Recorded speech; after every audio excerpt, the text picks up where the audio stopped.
अगर आप इंग्लिश का पेपर देने गए हो और इंग्लिश के पेपर में अगर आपको कुछ नहीं आ रहा तो इंग्लिश के पेपर को आप कैसे पास करोगे? बिना पढ़े बिना याद किए केवल ट्रिक से मेरे प्यारे बच्चों आप इंग्लिश के पेपर को पास कर सकते हो। पास ही नहीं मेरे प्यारे बच्चों, कम से कम 90 प्लस स्कोर करके आने वाले हो।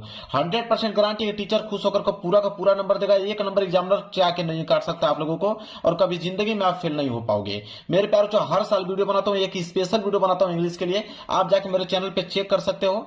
इंग्लिश में पास होने के ट्रिक में मेरे पास 2 मिलियन, 2.5 मिलियन और अगर हम बात करें 1.5 मिलियन इस तरह के व्यूज गए हुए हैं। और इंग्लिश का सबसे बेस्ट तरीका पूरे यूट्यूब चैनल पे पास होने का मैं बताता हूं। मेरे प्यारों चो मैं कुछ भी याद करने के लिए आप लोगों को नहीं बोलूंगा। देखिए मेरे पास यहाँ पे पेपर है, वो भी आप देख पा रहे हो 2026 बोर्ड का पेपर है इंग्लिश का। और इस इंग्लिश के पेपर को मैं खुद सॉल्व करके पूरा का पूरा दिखा दूंगा। सिर्फ मेरे पास एक ब्लू पेन रहेगा और एक ब्लैक पेन रहेगा और मेरे पास बोर्ड एग्जाम की कॉपी है और पेपर है। कुछ भी याद करने के नहीं बोलूंगा, पूरा का पूरा पेपर को पास करके दिखा दूंगा आप लोगों को, इस बात की गारंटी लेता हूं। वीडियो को लाइक कर देना, चैनल पर हो तो चैनल को जरूर सब्सक्राइब कर लेना। इंग्लिश में जितने बच्चे बार बार फेल होते होंगे उनके पास वीडियो को शेयर कर देना और 100% गारंटी है कि वो इस बार अच्छा नंबर लेकर आएंगे। मेरे प्यार तो चलिए चीजों को स्टार्ट करते हैं। और स्टार्ट करने से पहले मैं कुछ चीजों को बताना चाहूंगा आप लोगों को। देखिए थोड़ा सा ध्यान से समझ लीजिए, 2 पॉइंट है। देखिए मेरे प्यार बच्चों इसको मैं साइड करता हूं। अगर हम बात करें इंग्लिश का, थोड़ा सा बस आप धैर्य रखिए। इंग्लिश की अगर हम बात करें मेरे प्यार बच्चों, तो इंग्लिश की अगर हम बात करें तो इंग्लिश क्लास 10th और 12th दोनों में आता है। क्लास 10th अगर हम बात करें क्लास 10th की और इधर बात करें अगर हम क्लास 12th की, ठीक है।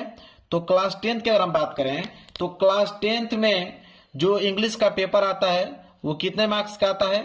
तो वो आता है 70 नंबर का। अगर हम क्लास 12th की बात करें तो उसमें इंग्लिश का जो पेपर आता है वो कितने मार्क्स का आता है? तो वो आता है पूरा का पूरा 100 मार्क्स का आता है। और इसमें 70 नंबर का इसलिए आता है क्योंकि यहाँ पे 30 नंबर का प्रैक्टिकल आता है जो कि आपको स्कूल द्वारा मिलेगा मेरे प्यारे बच्चों। तो 30 नंबर का प्रैक्टिकल मिलेगा और 70 नंबर का पेपर रहता है। यकीन मानिए मेरे प्यारे बच्चों, इस बात की हमेशा गारंटी लेता हूं, हमेशा हर साल, कि अगर 70 नंबर का पेपर है अगर आप क्लास 10th में है, यकीन मान के चलिए मेरे प्यारे बच्चों कि आप 50 से लेके 55 नंबर आराम से ला दोगे। मैं ज्यादा नहीं कह रहा हूं कि आप 70 में 70 नंबर ला दोगे, लेकिन 50 से लेके 55 नंबर ला दोगे। अगर 50 नंबर भी ला देते हो और 30 नंबर प्रैक्टिकल से, तो आपका 80 नंबर इंग्लिश में पक्का हो जाएगा। अगर आप क्लास 12th में है, 100 नंबर का पेपर है, तो मेरे प्यारे बच्चों आप 70 से लेके 75 नंबर आप आसानी से ला पाओगे इंग्लिश वाले, ठीक है, जो क्लास 12th में पढ़ते हैं। 70 से लेकर 75 नंबर आपको आराम से आ जाएगा, चाहे आपको इंग्लिश आती हो ना आती हो कोई फर्क नहीं पड़ता है। इतना चीजें जानकारी हो गया तो यकीन मानिए मेरे प्यारों जो आप पास हो गए। अब मेरे पास ये इंग्लिश का पेपर है और इस इंग्लिश के पेपर को मैं खुद सॉल्व करके दिखाने वाला हूं। अब अगर हम बात करें पेपर की, ध्यान समझिए, पेपर जो होता है मेरे प्यारों जो 2 भागों में बट के आता है। एक आता है आपको सब्जेक्टिव क्वेश्चन, एक आता है ऑब्जेक्टिव क्वेश्चन, ठीक है। पहले ऑब्जेक्टिव क्वेश्चन रहता है, इसके बाद आपका सब्जेक्टिव प्रश्न रहता है। तो ऑब्जेक्टिव प्रश्न का जो ट्रिक है मेरे प्यारों इस वीडियो के लास्ट में बताऊंगा, ठीक है। इतना बेहतरीन तरीका बताऊंगा कि एक भी ऑब्जेक्टिव क्वेश्चन आपका गलत नहीं होगा मेरे प्यारों, पूरा का पूरा सही होगा। अगर हम बात करें सब्जेक्टिव प्रश्न, तो सब्जेक्टिव प्रश्न को मेरे प्यार बच्चों सबसे इंपॉर्टेंट सब्जेक्टिव प्रश्न है क्योंकि उसे लिखना होता है आप लोगों को अच्छे तरीके से। तो सबसे पहले हम लोग सब्जेक्टिव प्रश्न को कवर करेंगे, इसके बाद ऑब्जेक्टिव प्रश्न को कवर करेंगे। देखिए मेरे प्यार बच्चों सब्जेक्टिव प्रश्न यहां से स्टार्ट है पार्ट बी से। पार्ट बी में दिया हुआ है रीडिंग का पार्ट। देखिए सबसे पहला जो काम करना है वो आपको गलती नहीं करना है, वो है आपका, देखिए पहला पेज आ गया, इस पहले पेज पे आपको चीजें स्टार्ट करना लिखना। तो सबसे पहला जो काम करना मेरे प्यारों वो है रोल नंबर का। आप कहोगे कि रोल नंबर इस पे कैसे? अब मैं बताता हूं। आपको कॉर्नर में मेरे प्यारों यहाँ पे रोल नंबर लिखना पड़ेगा। हर एक पेज पे आप रोल नंबर लिखते चलिएगा ताकि कॉपी आपकी कोई चेंज ना कर पाए। रोल नंबर आपने लिख दिया, इसके बाद हेडिंग आपको बनानी पड़ेगी। जैसे पार्ट बी है तो आप यहाँ पे हेडिंग डालोगे पार्ट बी, यहाँ पे पार्ट बी था तो यहाँ पे डालोगे पार्ट बी, ये आपकी मेन हेडिंग हो गया पार्ट बी। स्केल की सहायता से इसके नीचे अंडरलाइनिंग कर दीजिएगा, ये पार्ट बी हो गया। पार्ट बी में आप रीडिंग वाला पार्ट कर रहे हैं तो एक लाइन का गैप छोड़कर आप यहाँ पे डालेंगे रीडिंग, यहाँ पे डालेंगे आप रीडिंग वाला पार्ट, ताकि एग्जामिनर को अच्छे से मालूम चल पाए कि आपने कौन सा पार्ट किया हुआ है। यह आपका रीडिंग वाला पार्ट क्लियर है। अब मेरे प्यारे बच्चों आप प्रश्न को करना स्टार्ट करोगे और यहाँ पे प्रश्न संख्या 21 से कह रहा है कि read the following passage and answer the question that follow. अब मेरे प्यारे बच्चों ध्यान से समझिए आप लोग, पैसेज दिया है प्रश्न संख्या 21। यह आपका क्लास 10th का पेपर है और क्लास 10th के पेपर में मेरे प्यारे बच्चों 7 नंबर का पैसेज पूछता है। क्लास 10 के पेपर में जो पैसेज पूछता है मेरे प्यारों कितने नंबर के लिए? 7 नंबर के लिए। और क्लास 12th में जो पैसेज पूछता है वो 15 नंबर का पूछता है। तो क्लास 10th वाले बच्चे 7 नंबर और क्लास 12th वाले बच्चे 15 नंबर अभी इस वीडियो से क्लियर कर दे पाओगे। देखिए कैसे, तो जब भी आपके पास पैसेज आए, देखिए पैसेज दिया है, कितना बड़ा पैसेज दिया है, यहां से लेकर स्टार्ट किया है और समाप्त हुआ है यहां तक। अब कह रहा है कि इस पैसेज को पढ़िए और पैसेज को पढ़ने के बाद इसके नीचे दिए गए प्रश्नों का उत्तर दीजिए। तो क्या आपको पैसेज पढ़ना है मेरे प्यार बच्चों? जब भी आपके पास पैसेज आ जाए तो पैसेज को पढ़ना है ही नहीं, पैसेज को छोड़ दीजिए। डायरेक्ट आप क्या पढ़ोगे मेरे प्यार बच्चों? आप पढ़ोगे क्वेश्चन को। ठीक है, क्वेश्चन को पढ़ोगे। इसके पहले आप हेडिंग डाल लो। आप कर रहे हो यहाँ पे क्वेश्चन नंबर 21 का ए वाला प्रश्न करने जा रहे हो, तो आपको डालना पड़ेगा हेडिंग कि आंसर टू क्वेश्चन नंबर। यहां पे आपकी हेडिंग रहेगी कि आंसर टू क्वेश्चन नंबर, ये आपको हेडिंग बनाना है कि आंसर टू क्वेश्चन नंबर 21 है तो आप डालोगे 21। स्केल की सहायता से आपको इसके नीचे अंडरलाइनिंग करना है, स्केल की सहायता से इसके नीचे आपको अंडरलाइनिंग कर देना है। अब 21 का ए वाला प्रश्न कर रहे हो तो आप यहां पे डालोगे ए वाला प्रश्न। अब डायरेक्ट आपको प्रश्न पढ़ना है मेरे प्यारे बच्चों। प्रश्न क्या है कि what is important for teacher and educator. अब मेरे प्यारे बच्चों ये प्रश्न 2 नंबर के लिए है। कैसे करोगे? देखिए, जब भी आप आंसर लिखने जाते हो तो आंसर लिखते समय मेरे प्यारे बच्चों क्वेश्चन वर्ड को हटा दिया जाता है। तो क्वेश्चन वर्ड यहाँ पे क्या है मेरे प्यारे बच्चों? व्हाट को हटा दीजिए। इज यहाँ पे हेल्पिंग वर्ड है, हेल्पिंग वर्ब को यहाँ पे आप लोगों को हटा देना है। अब क्या करोगे? अब ध्यान से समझिए। अब दिया यहाँ पे कि importance for teacher and educated. अब यहाँ पे कीवर्ड ढूंढेंगे। एक कीवर्ड इंपोर्टेंट है, दूसरा है आपका फॉर टीचर, तीसरा आपका एजुकेटेड। ठीक है, अब इन तीनों कीवर्डों को हम लोग पैसेज में ढूंढेंगे कि कहीं पे दिख रहा है। ठीक है, importance for teacher and educated. अब इसको क्या करेंगे? यहां पे ढूंढेंगे कि कहीं दिख रहा है। तो जैसे आप पैसेज को पढ़ना स्टार्ट करोगे, पहली लाइन, दूसरी लाइन, तीसरी, तो तीसरी लाइन जैसे ही स्टार्ट करोगे तो आपको मिला यहाँ पे कि importance for teacher and educated. ठीक है, एजुकेटर मिल गया। अब एजुकेटर मिल गया, अब आपके दिमाग में चल गया कि हाँ भाई आंसर तो मिल गया। अब लिखना कहां से प्रारंभ करोगे? तो यहां से द से लिखना स्टार्ट करोगे कि the utmost show it the importance for teacher and educators. कहां तक समाप्त करोगे मेरे प्यारे बच्चों? ध्यान दीजिए, कहां तक इसको समाप्त करोगे? बस ज्यादा दूर तक नहीं, 10 सेम तक, ज्यादा नहीं, यहां से लेकर फुल स्टॉप तक आपको इसको समाप्त कर देना है। ठीक है, तो द अटमोस्ट सो, अब यहां से आप स्टार्ट करोगे कि द अटमोस्ट सो। ठीक है, चीजें यहां से स्टार्ट हो गया। अब इसके आगे लिखना चालू करोगे। कहां तक मेरे प्यारे बच्चों लिखना चालू करोगे? तो जहां तक फुल स्टॉप था, कहां तक था? 10 सेम तक, तो यहां आप लिखोगे 10 सेम। ज्यादा कुछ करने की जरूरत नहीं, इसके बाद फुल स्टॉप लगा दीजिए। लो भाई, ए वाला का आंसर बिल्कुल मेरे प्यारे बच्चों हो गया कंप्लीट। बी वाला करने वाले हो, एक लाइन का गैप छोड़ो, यहां पे डालो बी।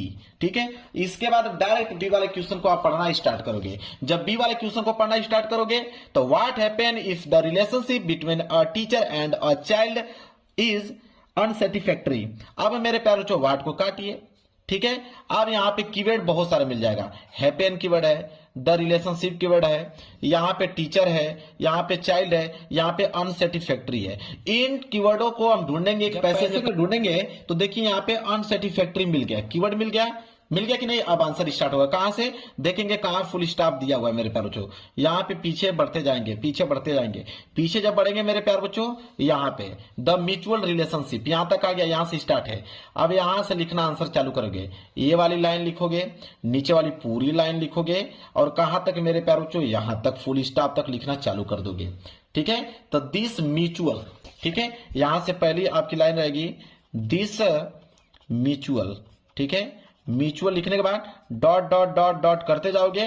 कहां तक करना है मेरे प्यारे बच्चों? जहां तक मैंने फुल स्टॉप बोला है वहां तक। ठीक है, फुल स्टॉप यहां लगा दोगे, आंसर हो गया कंप्लीट। कहां तक? अनसेटिस्फैक्टरी तक मेरे प्यारे बच्चों, यहां तक। बी वाला का आंसर भी मेरे प्यारे बच्चों यहां पे कंप्लीट हो गया। बहुत अच्छी बात है। एक लाइन का गैप छोड़ेंगे, अब यहां पे डालेंगे सी वाला। बताइए, कुछ याद करने के लिए बोल रहा हूं? नहीं, पूरा का पूरा नंबर आप लोगों को मिल रहा है। देखिए कैसे। इसके बाद सी वाला है, कह रहा है कि when children go to school there teacher become during school hours substitutes for their parents, what does this statement suggest. अब यहाँ पे जितने देखिए ये सब कीवर्ड है, ये जो भी आपको दिख रहा है ये सारे के सारे कीवर्ड है। इन्हीं को हम लोग को पैसेज में ढूंढना है। इनमें से कोई भी एक मिल जाए वहीं से आंसर बनाना हम लोग चालू कर देंगे। तो देखिए मेरे पास जो यहाँ पे लिखा है सब्स्टिट्यूट, मिल गया कि नहीं, एक कीवर्ड मिल गया। अब आंसर बनाना चालू करेंगे। कहां से लिखोगे, यहां से, वेन से। फुल स्टॉप के बाद वेन है ना, वेन से लिखना चालू करोगे। ये लाइन पूरा लिखोगे, ये लाइन भी यहां तक आप मेरे प्यारे बच्चों पूरा लिखिएगा। और कहां तक आप लोगों को करना है, तो यहां तक एक लाइन और जोड़ लो। The children transfer teachers from our feeling have their parents and include personalities for the teacher, यहां तक है ना। अब आपको मैं बताता हूं, अब मेरे प्यारे बच्चों यहां तक आपको लिख देना है। कहां तक, मैंने अभी जस्ट बताया, यहां तक, टीचर तक, फुल स्टॉप तक। अब मेरे प्यारे बच्चों यहां से स्टार्ट है, 4 लाइन तक आपको लिखना है। अब मैं आपको दिमाग देता हूं, 4 लाइन लिखने की जरूरत नहीं मेरे प्यारे बच्चों। आप चाहोगे तो द पेरेंट्स तक भी यहां तक मेरे प्यारे बच्चों स्टॉप कर सकते हो। यहां से स्टार्ट कीजिए, यहां तक कर दीजिए, ठीक है। यहां से स्टार्ट कीजिए यहां तक, या तो फीलिंग्स तक कर दीजिए, यहां तक कर दीजिए, क्या दिक्कत है। 2 लाइन 2 वर्ड थोड़ा सा बढ़ा लीजिए। तो वेन से स्टार्ट कीजिए, वेन चिल्ड्रेन, ठीक है। पहली लाइन क्या आ रहा है कि वेन चिल्ड्रन से हम लोग क्या करेंगे, स्टार्ट करेंगे। वेन चिल्ड्रन से हम लोग क्या करेंगे, स्टार्ट करेंगे। समाप्त कहां करेंगे वो आपका मन है कि आप कहां तक समाप्त करना चाहते हो। तो 2-3 लाइन लिख दोगे, बहुत काफी है। तो मैंने आपको बताया कि आपका मन करे तो देयर पेरेंट्स तक समाप्त कीजिए। आपका मन करे थोड़ा सा बढ़ा के लिखने के लिए तो द फीलिंग्स तक लिख लिए। पूरा आंसर लिखना चाहते हो थोड़ा सा बढ़ा चढ़ाकर तो द टीचर्स तक लिख दीजिए। 3 ऑप्शन आपके पास है मेरे प्यार को, और तीनों में आंसर आपको मिलेंगे नंबर। ऐसा नहीं है कि आपका कम नंबर मिलेगा, तीनों में आपको नंबर मिल जाएंगे जो मैंने बताया लिखने के लिए। तो यहां तक लिख दोगे, आपका नंबर मिल जाएगा मेरे प्यारे बच्चों। इसके बाद 1 लाइन का गैप छोड़ेंगे, यहां पे डालेंगे डी वाला प्रश्न को हम लोग क्या करेंगे, यहां पे पढ़ेंगे। देखिए डी वाला प्रश्न क्या दिया है उसको भी पढ़ लेते हैं। डी वाला है कि which word in the passage means reciprocal. Reciprocal का मतलब क्या है इस पैसेज में मेरे प्यारे बच्चों। चलिए रेसिप्रोकल ढूंढते हैं। देखिए मेरे प्यारे, रेसिप्रोकल ढूंढना है आप लोगों को। अगर पूरा का पूरा पैसेज ढूंढ लियो, पूरा का पूरा पैसेज ढूंढते हो, अगर रेसिप्रोकल ना मिले तब क्या करोगे। तो अगर रेसिप्रोकल ना मिले मेरे प्यारे बच्चों, तो वो कह रहा है कि रेसिप्रोकल का मतलब क्या है इस पैसेज में। तो आप बीच में बहुत से वर्ड आपके खाली वहां से लिखना प्रारंभ कर सकते हो। जैसे आप यहीं से स्टार्ट कर लो।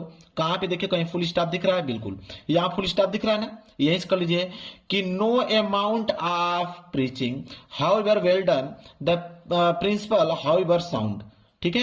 यहां तक आप लिख दीजिए कि द रेसिप्रोकल का मतलब ये चीज है। 2 लाइन दिया है ना नो अमाउंट से, तो अब यहां से लिखना चालू कर दीजिए। तो यहां पे लिखेंगे नो अमाउंट से स्टार्ट करोगे। नो अमाउंट कहां तक समाप्त करना है, जहां तक मैंने आपको बताया फुल स्टॉप तक समाप्त कर दीजिए। अब मेरे प्यारे चारों का चारों आंसर कंप्लीट हो गया। 2 नंबर यहां से, 2 नंबर यहां से, 2 नंबर यहां से और 1 नंबर यहां से। हो गया कि नहीं 7 नंबर। अगर एक क्लास 12th का पेपर आता तो 15 नंबर के लिए प्रश्न बनते और पूरा का पूरा प्रश्न आप कर पाते। इसी तरह नियम सेम यही है, यही काम करना है। पैसेज का काम खत्म हो गया, अब अगले प्रश्न की तरफ बढ़ते हैं।